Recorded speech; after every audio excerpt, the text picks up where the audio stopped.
नमस्कार दोस्तों, आज हम लोग फिर से एक नए टॉपिक को लेकर उपस्थित हुए। इस टॉपिक का नाम है प्रीलिम्स फोबिया। प्रीलिम्स फोबिया क्यों? क्योंकि अधिकांश अभ्यर्थी अपनी लड़ाई एग्जामिनेशन भवन के पूर्व ही हार जाते हैं और उनके लिए प्रीलिम्स एक खाना पूर्ति हो जाता है। आज इन्हीं से जुड़े, इसी टॉपिक से जुड़े महत्वपूर्ण बिंदुओं पे चर्चा करेंगे। चलिए स्टार्ट करते हैं। सबसे पहले देखें, आपके पास जो प्रश्न पत्र आता है वो प्रश्न पत्र की प्रकृति क्या होती है। प्रकृति तीन प्रकार की हो सकती है। एक तो होता है टफ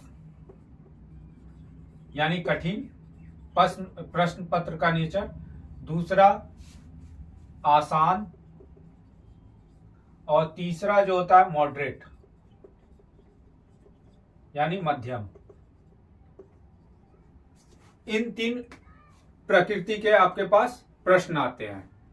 अब होता है क्या, आप कठिन प्रश्न को देखते हैं। शुरुआत में अगर आप पेपर खोले, आपके पास कठिन पत्र आ गया तो आप उसको देख के अपनी धैर्य खो देते हैं।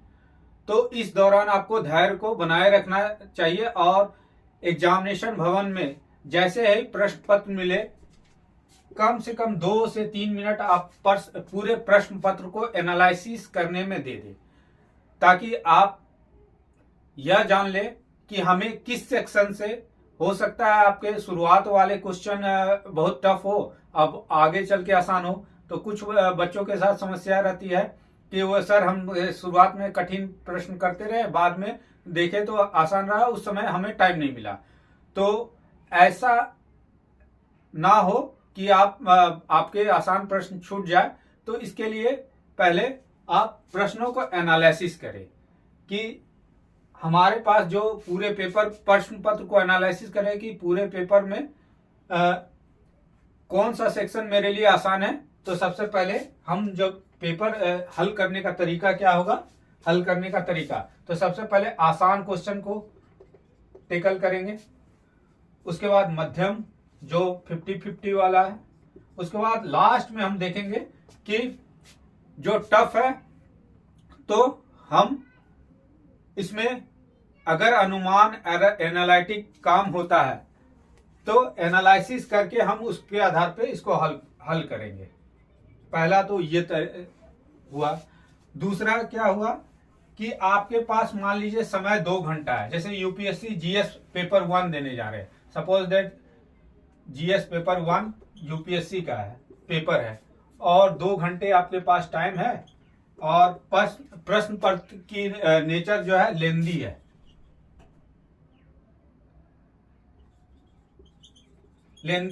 लेंदी प्रश्न पत्र आपके पास आ गया, यानी टाइम टेकिंग वाला प्रश्न पत्र आ गया। एक प्रश्न को पढ़ने में ज्यादा समय लग रहा है। तो ऐसे में किन बातों पे ध्यान रखना है? तो ऐसे में सबसे पहले अगर स्टेटमेंट बड़ा है तो उसमें देखेंगे महत्वपूर्ण फैक्ट क्या है। उसके बाद कुछ कॉन्सेप्ट से रिलेटेड वर्ड है तो उस कॉन्सेप्ट वाले वर्ड पे ध्यान देंगे। उसके बाद उसे जज करेंगे कि ये फैक्ट जो लिखा है, यूपीएससी का नेचर होता है कि फैक्ट बहुत सहज तरीके से गलत करवाती है। लगेगा सही है लेकिन वो सही होता नहीं। तो उन चीजों पे बारीकी रूप से ध्यान देते हुए हम प्रश्न पत्र को हल करेंगे, और हल करते समय उन बिंदुओं पे विशेष रूप से ध्यान देंगे, ताकि पूरा कोटेशन और पूरा जो अगर लेंदी है और ज्यादा से ज्यादा लाइनों में लिखा है तो हमें आसानी हो उसे हल करने में। तीसरा चीज देखेंगे, परीक्षा भवन के अंदर। परीक्षा भवन के अंदर होता है क्या कि सबसे पहले अपने आप को शांत रखें। जब हम जैसे ही परीक्षा भवन में प्रवेश करते हैं तो उस दौरान बहुत सारे बातें हमारे निगेटिविटी और ये सब चलते रहती है। तो सबसे पहले अपने आप को शांत रह के कॉन्सेंट्रेट करने का प्रयास करें, ना इधर उधर दूसरे पे ध्यान ना दे कि कौन क्या लाया, कौन क्या किया, उस पे ध्यान ना दे के खुद पे, स्वयं पे कॉन्सेंट्रेट रखें। अपने चीजों को देखें कि हमने जो आवश्यक चीज है वो चीज लेके उपस्थित हुए हैं या नहीं परीक्षा भवन में। सबसे पहले अपने मानसिक स्थिति को शांत रखने की कोशिश करें। दूसरा, एक और महत्वपूर्ण बात, परीक्षा भवन में प्रवेश करने से पूर्व होता है क्या, कुछ लोग नए बच्चे को देखते हैं नए टॉपिक पढ़ते हुए, नए मटेरियल को पढ़ते हुए, लोग फट से उधर की ओर ध्यान चला जाता है और अरे वो तो ऐसा पढ़ रहा है, ऐसा पढ़ रहा है। उस टाइप से आपका साइकोलॉजिकल प्रेशर, साइकोलॉजिकल दबाव आप खुद अपने आप पे बनाते चले जाते हैं। अगले ने क्या पढ़ा, क्या नए मटेरियल को पढ़ रहा है, उस पे ना फोकस करते हुए स्वयं पे फोकस करे, अपना कुछ नोट्स बना ले 2-3 लाख, जो कम टाइम में रिवीजन आसानी से हो सके। या आपको संगीत सुनने का मन है तो आप खुद पे कॉन्सेंट्रेट रहे, ना कि अदर विद्यार्थियों से बात करने और इससे होगा, इससे आप खुद अपने आप को अपनी कंसंट्रेशन या जो मनन चिंतन है उस पर ध्यान ना देके आप अपने कंसंट्रेशन लेवल को कम कर रहे हैं। तो इधर उधर ध्यान ना देके अपने परीक्षा भवन के बाहर अगर वेट कर रहे हैं तो अपने आप पे रिजर्व रहे और ज्यादा से ज्यादा शांत रखने की कोशिश करें। इसके बाद एक महत्वपूर्ण बात आती है, अंतिम 1 माह की रणनीति क्या होनी चाहिए। अंतिम 1 माह में जितने भी आपने नोट्स पढ़ रखा है, 1 माह में जितने भी, कोई नया मैटर ना लेके आप जितने भी साल भर के दौरान आपने जो नोट्स बना रखा है या जो बुक ले रखा है या जो मटेरियल ले रखा है उनको बार बार रिवीजन करें। साथ में टेस्ट सीरीज अगर आपने दिया है तो टेस्ट सीरीज के प्रश्नों को ही बार बार हल करें और बार बार देखें। उसके बाद सबसे महत्वपूर्ण बात है क्वेश्चन बैंक का रिवीजन जरूर से जरूर करके जाए, ताकि अगर क्वेश्चन रिपीट आपके पास होती है तो वो क्वेश्चन कम से कम गलत ना हो जो आपका स्कोरिंग पार्ट होगा। इसके अलावा परीक्षा पूर्व बुक्स आदि का चयन कैसे करें। अब मान लीजिए अभी 2024 का प्रीलिम्स होना है, मई जून में होना है, मई शायद संभवतः लास्ट में होना, यूपीएससी प्रीलिम्स 2024 का। अभी से आप ऑथेंटिक बुक जैसे एनसीईआरटी बेसिक बुक या लक्ष्मीकांत पॉलिटी के लिए आप फॉलो करते हैं तो लक्ष्मीकांत को पढ़िए, बार बार पढ़िए, एक ही बुक को बार बार पढ़िए, उससे फैक्ट निकालिए, अपना नोट्स बनाइए, शॉर्ट नोट्स तैयार रखिए। कोई एनसीईआरटी में कोई कॉन्सेप्ट है तो उन कॉन्सेप्ट को अपने डायरी में मेंटेन कीजिए, ताकि आपको प्रीलिम्स के समय चीजों को रिवाइज करने में आसानी हो और आपका पकड़ जो है प्रीलिम्स पे बनते चला जाए। और सबसे महत्वपूर्ण बात है तथ्यों पे जरूर ध्यान रखें। अब किसी भी टॉपिक को, ठीक है, किसी भी टॉपिक को अगर पढ़ते हैं तो उसमें क्लियरिटी होना चाहिए, मतलब पानी की तरह साफ, आईने की तरह एकदम साफ होना चाहिए कि जो भी देखे पारदर्शी। अगर वो टॉपिक आपके पास आए तो उनकी एक एक बिंदु को आपके दिमाग में चलना चाहिए। सपोज दैट अभी कॉप 28 का आयोजन हुआ है, 28, तो कॉप 28, तो कॉप की शुरुआत कब से हुई, क्यों हुई, उसके बाद वर्तमान में क्या क्या महत्वपूर्ण बिंदु पे डिस्कस हुआ। हो सकता है इस बार प्रीलिम्स में कॉप से अगर कोई महत्वपूर्ण समझौता हुआ तो उससे जोड़ते हुए पेरिस जो कॉप 21 हुआ था उससे जोड़ते हुए कुछ प्रश्न बना दे।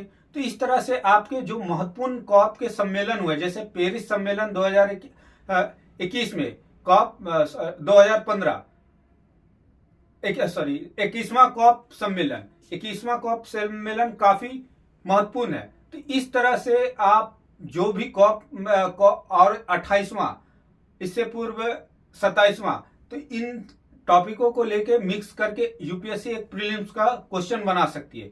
तो आप अगर कॉप को पढ़ रहे हैं तो आप अच्छे ढंग से उसको डील कीजिए, उसके फैक्ट्स से लेके कॉन्सेप्ट तक, ताकि उस टॉपिक से आपके प्रश्न आए तो वो किसी भी एग्जाम में वो आपका छूटे ना और गलत ना हो। उसके बाद देखें संगति, सबसे महत्वपूर्ण बात होता है संगति। सबसे पहले नकारात्मक जो निगेटिव माइंड सेट है उन लोगों से बचे। यार प्रीलिम्स में तो क्लियर ही नहीं होता, यूपीएससी प्रीलिम्स होता ही नहीं, तो हम क्यों तैयारी करें। स्टेट पीसीएस में उलझ के रह जाते हैं। आते हैं आप दिल्ली, चाहे अन्य कंपटीशन की तैयारी और अन्य कहीं जगह जाते हैं आप यूपीएससी की तैयारी करने, सबसे पहले आप क्या करते हैं, उसमें नकारात्मक माइंडसेट लेके आते हैं कि नहीं हिंदी बेल्ट का है तो हिंदी बेल्ट से सिलेक्शन होता ही नहीं। अगर सिलेक्शन नहीं होता तो एक भी बंदे का नहीं होता, ऐसा होना चाहिए। हिंदी बेल्ट वाले के साथ समस्या क्या होता है, सबसे बड़ा समस्या होता है कि वो मल्टी डायमेंशनल एग्जाम देने जब पहुंच जाते हैं, आते हैं यूपीएससी, स्टेट भी देंगे, आरओ भी देंगे, दरोगा भी देंगे, सब कुछ एग्जाम देंगे, लेकिन ये टारगेट रहेगा यूपीएससी। यूपीएससी करेंगे तो सब हो जाएगा, ऐसा कुछ नहीं। ना यूपीएससी होगा ना दरोगा होगा। या तो दरोगा है तो पूरा दरोगा पे डिवोटेड होकर आप फोकस रहिए, आपका दरोगा भी सिलेक्शन हो जाएगा। अगर आप यूपीएससी देते हैं तो कम से कम मिनिमम शुरुआत से लेके 3 से 4 साल आपको देना ही होगा, क्योंकि आपकी बेसिक जड़ें पहले ही कमजोर है। आपको बेसिक चीजों पे काम करके आगे बढ़ते हुए मेंस पे फोकस करते हुए तभी आपको आगे बढ़ना है।